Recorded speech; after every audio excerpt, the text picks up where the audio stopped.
on return from presentation of the study of the territorial waters of Kerala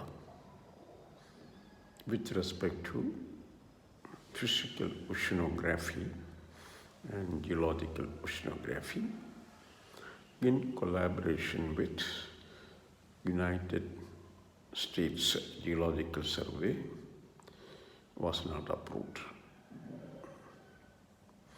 And like I said, even at the time of presentation, and one of the officials of representing the Ministry of Defense, especially the Navy person, told this project will not be approved by the Defense Department. Well, anyway, that was a setback, absolutely no doubt, because on its own, with the Kerala government's funding, there is a limitation to take up such a high-ticket research by the SES or on its own by SES in the state of Kerala. Because, like I said earlier, any sea-based work is at least 3 or 4 times expensive than the land-based work. All that you need for land-based work is some people, trained people, and a 4-wheeler and some money, that's all. Whereas sea is different. For one thing, you can work only during a certain season in the sea, and that too you need a platform. Either you can own it on your own, or you can hire it. In either case, it is at a huge capital cost.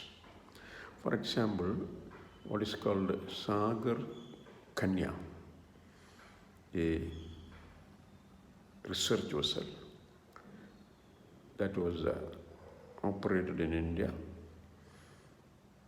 right from, I think, in the mid-80s primarily by NIO and Geological Survey of India.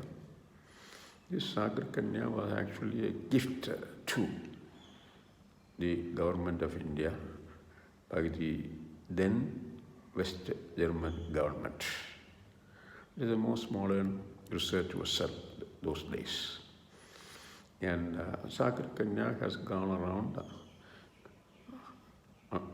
collecting samples, collecting data on the sea around India, even outside of what is called the territorial waters.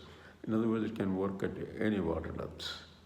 So that's a different story. Actually, it is at a huge cost that Sagar Kanya is maintained when it is docked in somewhere in the Bombay port, and the ship is maintained and crewed by the Shipping Corporation of India. Only during scientific cruises, the ship goes to Goa to NIO, and NIO arranges the programs and scientific crew for this program. In fact, there is a wonderful instance of my getting involved in the cruise planning in the Sagar Kanya when I was in the University of Kerala after my tenure in the SES. And in fact, 2 of my research staff, one is Dr. Sabu Joseph, who is the director of the School of Earth Sciences, and another one is Mr. Pradeep Kumar, who is in the government service under collegiate education. Both these guys were on 2 different Sagar Kanya cruises. There was a 3rd guy who was working with Dr. Aniruddhan. He was also put into the Sagar Kanya cruise. In other words, putting a person in Sagar Kanya cruise is not a very simple thing. You have to present a research proposal that will be discussed at depth by a national committee of senior scientists, let us say, and then it will be they will screen it and accept a bunch of or whatever number, and then it will be discussed again with the proposers again in NIO Goa. So I was working with the NIO Goa and the Cruise Planning Committee for at least 3 years. That was on at least 3 years, absolutely no doubt. Then, of course, when I came, back to our, aborted trip from New Delhi, we came to Thrivikramji, and of course, then we got a message by say June or so from the Harbour Engineering Department that they are ready to. Our proposal through them was funded by Government of India, Government of Kerala, and we will soon, get the money. So we were planning, and what I had planned with my friends like Terry Machado and Vasudevan and Nair was, some kind of a preliminary study of a reconnaissance study from, along the coastal Kerala between Poovar and Shangumugam. And we chose something like 5 different stations, for example, one in Poovar, one in Adimalathura, another in Kovalam, yet another in Shangumugam. 4 stations. And of course, there are 2 pocket beaches. One is the Hawa beach and the other is what we call as the Rock Home beach. So including that, there are 5 stations. What we did, we just went there, our team, and then we kept making observations about the breaker height, breaker period, and also the what is called littoral current. We did not try any measurement of littoral velocity, current's velocity. That is not a very difficult thing, but it is possible. So, like for example, the littoral current can be onshore, offshore. When the breakers breaker crests are parallel to the shoreline, and if it is an acute angle toward the south, then what happens is the drift will be toward the north, and if it is the acute angle between the crest and the shoreline is like for example toward the north, then the littoral current will be to the south. So this is something very important, how did we do it in all these 5 places? Excluding the pocket beaches. Pocket beaches is only, onshore, offshore, okay. And Sangumugam is also no exception, it was onshore, offshore. But in other places, there was a definite orientation for the up coast or down coast, northerly or southerly, or onshore, offshore. So how we did it, at 8 o'clock, we will go to reach a station, for example, and then we will watch and measure and record what we find there, our observations primarily, for half an hour. And then at the very same place, at 12 o'clock, we repeat the same thing for 30 minutes. And at 4 o'clock, we repeat the same steps in the same station. The next day we will shift to Adimalathura, and followed by Kovalam, followed by Shangumugam, and then we completed one set of observations at the beginning of the monsoon, and also followed by another set of observations, reconnaissance observations along these said points at the conclusion of the monsoon. Not conclusion, I shall say, by July first week. So that gave us a feel good about what happens along the shore, in the shoreline and in the coastal ocean, toward the north of the Vizhinjam Fishing Harbour and toward the south of the Vizhinjam Fishing Harbour. So then that gave us a picture of what happens. But now that verbal data is not very good for a scientific project, a science-based project. We have to gather what is called numeric data. So what we did, we had to plan the work. And of course, by that time, when we finished the monsoon observations, money came to CES. I think initially they gave 2 lakhs, and they told, the Harbour Engineering told that another 1 lakh will come to us before the end of March in 1982. Okay, fine. So far, so good. And then what we did, we, you know, due to my exposure to, all kinds of geological research in all aspects of, geological research, I should say all aspects as far as the soft rocks are concerned. I had an opportunity. I just ran into a publication way back, during my Syracuse days, published in the Journal of Geology by some great geologist who had measured the water current, surface water current in the Lake Erie, one of the Great Lakes. So that came very handy. The procedure or the process of measuring that current came in very handy to me in the study of what is called our William Harbor project, sedimentation study project. So what it is very simple. This gentleman and his team, they had deployed something like 200, negatively buoyed water plastic bottles to the in a certain selected points in the Lake Erie, and with there will be labels etc. about who has deployed the bottle and what is the project name, that kind of label everywhere all these bodies, and then they started looking at the beaches and afar, landing whether or not these bottles landed in the beach, and that was actually a very good method of study those days, because instead of current meters and going around with current meter and measuring the current and direction of current, it takes such a long time and such huge effort actually. So this is a simple way, but it is a very innovative approach, and as the belief or the going theme in physical oceanography is the surface current will have some kind of mirroring effect of what happens at the bottom, at the depth, or the bottom current. So, but of course, beyond a certain depth, the surface current will not affect the bottom current. That's a different story. Erie is actually one of the shallower lakes among the Great Lakes. That is the reason this was chosen. Anyway, well. As far as our study area is concerned, we have a bathymetry chart, that covered Varval to Kanyakumari, and the bathymetry was not in that great detail, but of course that is the only thing we got to rely on, and we had created what is called an enlarged map of the study area and extracted out of the so-called hydrographic chart published by the concerned ministry. Naval Hydrographic Chart by Naval Oceanography Division, whatever.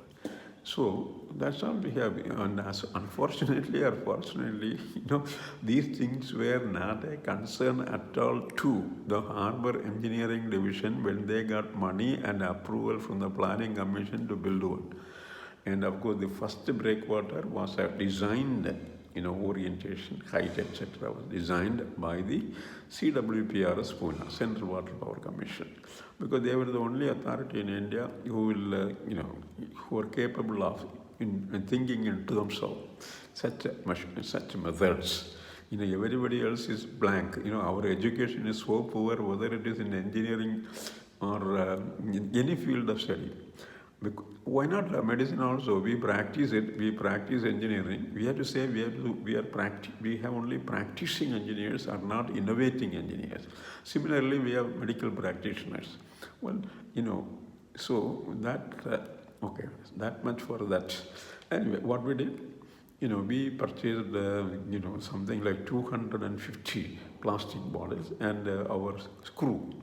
And it was, Shastamangalam is still on the other side, opposite side, northern side of the road. There is another building where we have a sedimentology lab or of the MSD. And in there is of course a crew, people there, and our staff, scientific staff also were very keen and very much excited about this innovative method as far as they are concerned, because they were not exposed to this kind of deployment of the negatively buoyed bottle, because it is not their problem, they were not taught. But of course I had the rare opportunity to delve into a huge literature, huge volume of literature when I was a student in Syracuse. this in Kerala University Department of Geology also endowed with a huge volume of literature compared to any of the best South Indian geology departments. I had delved into all those journals. I will that apart. Then we had to prepare the bottles. We had 100 bottles with a blue cap and 100 bottles with a red cap. And one thing we had to do was make the bottles watertight, because it will be deployed in the sea, ocean, and if water gets into this cap, these bottles, the bottle will sink. Then making a negative buoyancy, that is not a very big problem. All that you have to do is you have to fill in. I did not know what the pioneering people, the pioneers of this study in Lake Erie did for creating a negative buoyancy for the bottles. In other words, if the bottle is floating horizontally on the water surface, there will be a wind drag, and therefore it will not reflect the correct velocity or correct current direction. So only the cap portion alone should be above the water, sea water level. So it is very simple. Fill the bottle with sand, and then before you finally seal the cap, you put a label. That what is the purpose of the bottle. If you find that, you take it to the nearest to the church and the priest in the church, because we have had excellent dialogue with these priests. One in Adimalathura, one person, and another person somewhere along I think Valiyathura. So those, in other words, the retrieval of the bottle was more or less assured, guaranteed. And then it is actually a deployment thing. For that, we have to have a vessel. There is what is called a survey vessel rocket, owned by Tumba Equatorial Rocket Launching Station. And for actuals, they will lend their services to us. And also for location of the spot where we were deploying the model of Poovar and of Shangumugam, we had taken the services of the marine surveyors from the Harbour Engineering Division, that is the sponsor's own department. And then what happens is, deployment. So we have set up the so-called logistics based on the ground. All the settlers and fishers know well that if they come across a bottle along the beach face, along the shore face, only then they have to collect it. They are not supposed to collect the bottle from the sea or from the water or in the coastal area, coastal waters. They have to collect, and when they collect, they have to say where it came from, and that kind of data will be recorded by the priest. And we are not actually concerned with what exactly was the point where the bottle reached, but we want to know whether it is on the shore face or whether it came into the what is called the harbour area, within the harbour, so-called mooring area. So, very interestingly, it was a wonderful study and one of a kind of study. And on that so-called day, what we did, that day we started out from Poovar, not from Poovar, from the Viziñam Harbour, fishing harbour. In the survey vessel rocket, we had the crew for 2 marine surveyors with sextants, and then our team, 3 + 1, 4, and some technical helper. We all had all the bottles were prepared in the beach itself, and were made ready for both stations. And next, we took all the bottles. We went to when we had an echo sounder also fitted to the boat. So we have some picture of the water depth. So finally we reached our deployment point at 60 meters of water depth, and dumped all the bottles, and then coolly returned to our boat basin or in the Viziñam fishing harbour. The next day we repeated the same thing from Shangumugam. And then the job is making a visit to the parish priest That was, of course, done by the Mr. Cherry Machado, Vasudevan, and so on and so forth. They will visit every day, by in the afternoon, the Adimalathura priest parish, as well as, the person from Valyathura, the priest in Valyathura. And, the result was very surprising. We did not get the entire bottles back, but let us say, 10 to 15% were not traced at all. However, as far as the bottles deployed from Poovar were concerned, nearly 60% of the bottles ended up within the harbor area, inside of the harbor, and the remainder only were landing in the beach face. However, in the batch we deployed from Shangumugam, very few, practically nil, came down to, drifted towards south and ended up in the fishing harbor area.